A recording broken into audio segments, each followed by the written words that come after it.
কিছু অনুভূতি কখনো কাউকে বোঝানো যায় না, যদি না মানুষটা নিজ থেকে বুঝতে চায়। যারা অন্যের ক্ষতি চায় তাদের কোনোদিনও ভালো হয় না। দেরি করে হলেও একদিন না একদিন তাদের কষ্ট পেতেই হয়। মন যখন দুঃখী হয় তখন জীবনটাকে বোঝা বলে মনে হয়। ভুল শুধু সন্তানই করে না, মাঝে মাঝে মা বাবাও অন্যায় করে সন্তানের সাথে। সময়ের সাথী একসময় ছেড়ে চলে যায়, তবে অসময়ের সাথী আজীবন পাশে থেকে যায়। কপাল তাদেরই খারাপ যারা অল্পতে সবাইকে বিশ্বাস করে নেয়।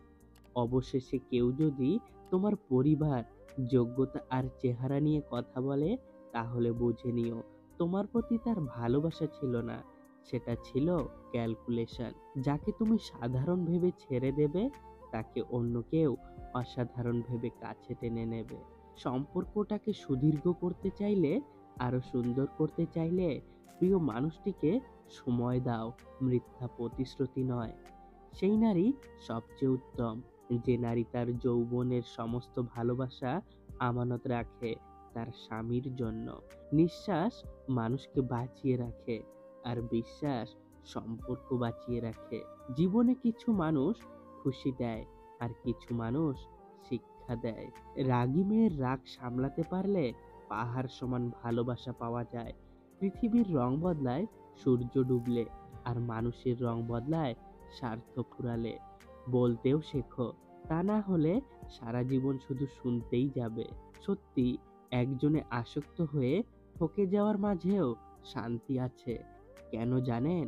দিন শেষে বুকে হাত রেখে বলতে পারবো, আমি বেঈমান ছিলাম না। কত কি রোজ মনে হয়, সব কি আর সত্যি হয়?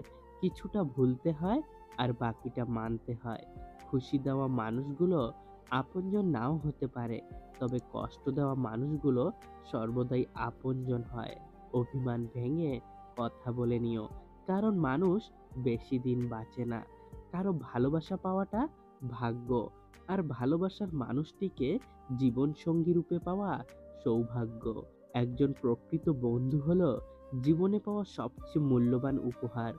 যদি বুঝতে পারেন প্রেমিকা ঠকাচ্ছে, তাহলে যত শীঘ্র সম্ভব সেই সম্পর্ক থেকে সরে আসুন, কেননা সেখানে আপনি শুধুই যন্ত্রণা পাবেন।